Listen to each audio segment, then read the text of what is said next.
I was recently able to capture early footage of the new Skate game, and yeah, I just want to say a huge thank you to EA for providing me with early access to the Skate Playtest 0.27 build, which you can see on screen right now. And obviously I'm keeping things super realistic here and only performing tricks that I can pull off in real life. Now though, when you first start playing here, you can choose either classic controls or streamline controls, and your next action is then to start customizing your character. There are a few different presets that you can choose from as a starting point, and once you've selected one of those, you can then start shaping things much more to your liking. Making changes to the body, movement, face, hair, eyebrows, eyes, nose, mouth, facial hair, and voice. I'll be honest though, I didn't really go too deep with the character customization as we only had a limited amount of time to play this build and I just wanted to get out there and explore. One thing that did please me though, and this might seem like a minor random detail to some people, but I love that you can set your beard to be a different colour to your hair. It genuinely really annoys me when they're not separate options. Another thing that I noticed in this build though was the distinct lack of representation for people like myself with incredibly dodgy hairlines. I'm not ready to go fully bald just yet, but I also can't pretend that my hairline looks anything like this these days. I mean, I'm not sure my hairline was ever that good to be honest. But just like in real life, my solution to that problem will just be to stick a cap on it. Anyway though, so once you're finished customizing your character, you're taken through a bit of a tutorial process and it'll run you through the basics of getting on your board and performing a few tricks. Try to ignore the way that I'm pushing in this tutorial by the way, I hadn't adjusted my settings at this point and I can only apologise for my crimes against skateboarding. Now I'm not going to show you the entire tutorial process, but it's all pretty straightforward and if you want to, you can get it done within about 5 to 10 minutes and get into the city. It's decent for beginners to learn the ropes, but it's also not too drawn out or painful for more experienced players. With a skateboarding game though, obviously the thing that's always going to make or break it is what the skating's like. And in my opinion at least, the game handles pretty nicely, it all feels incredibly responsive, and even though there are some areas of the map that are clearly just designed to be as ridiculous as possible, you don't have to engage with them if you don't want to. You can just stick to more realistic spots if that's more your vibe.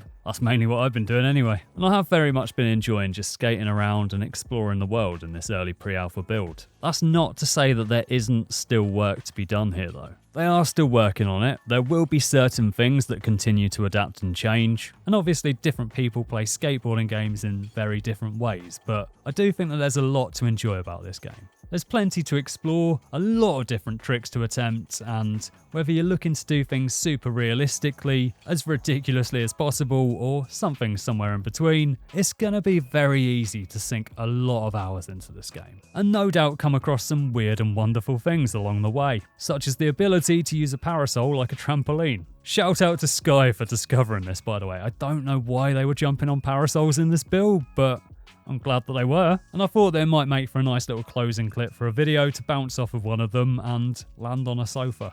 My calculations on how far I'd bounce weren't quite correct though, so I added a bunch more sofas. And yeah, nailed it. For some people, another aspect that might be quite fundamental to how you perceive the game is the challenges. Now for me personally, challenges aren't really my main priority when it comes to the skate series. I prefer to just kind of explore the city and find cool spots to skate. I did play around with challenges a little bit in this build though, and one thing I did appreciate was that sometimes they'd switch things up a bit with the missions. There was one point, for example, where Slappy wanted me to collect bin bags and grind ledges to get rid of bird poo. Basically, it was just a standard line challenge, but I like the fact that it was presented slightly differently to the others. And that's something that gives me hope that there's going to be a certain level of creativity written into the missions to keep things interesting throughout time. We do also know that different modes and challenges will be coming to the game in the future, as they told us this in the Grind Volume 3. We'll continue to expand our gameplay modes and tricks as early access progresses and beyond, and we'll share more details about this when we have them. They also spoke in that post about the graffiti around the city, and that was something that I really enjoyed as I was exploring the map, as it was just something that gave the various locations a bit of life and character.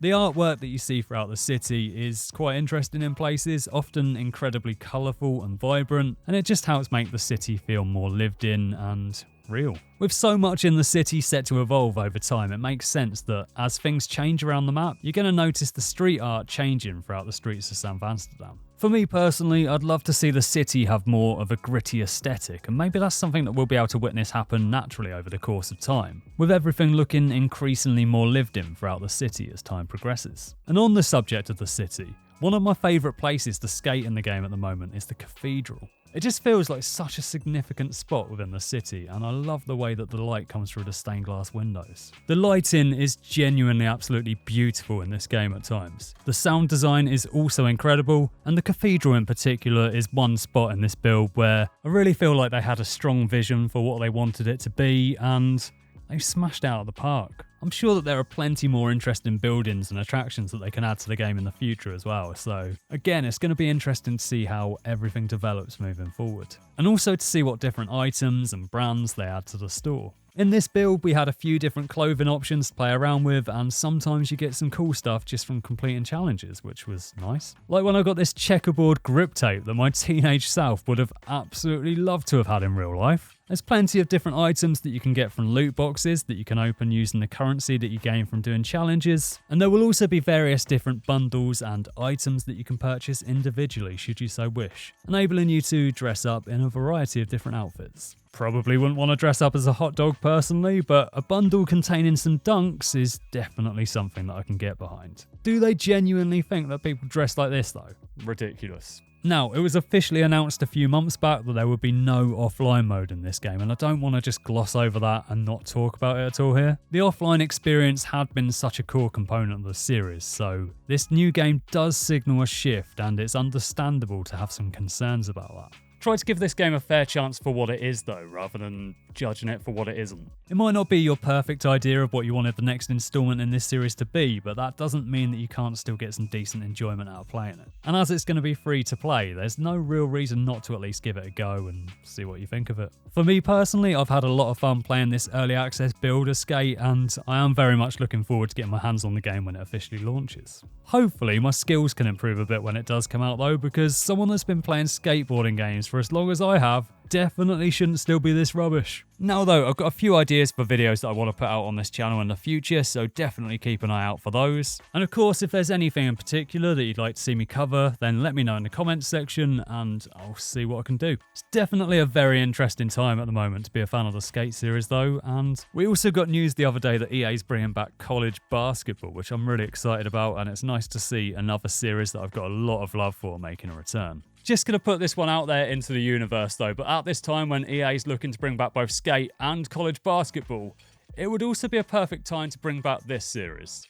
Just saying. Huge thanks to EA once again though for allowing me to capture early footage in this build. Obviously anything that you've seen here today is still subject to change. This is early pre-alpha gameplay after all, so there will be things that continue to adapt and change throughout time. Anyway though, thanks for watching, I hope you've enjoyed the video, leave it a like if you have done, stick around and subscribe for more, and yeah, that still wasn't quite the closing clip that I had in mind.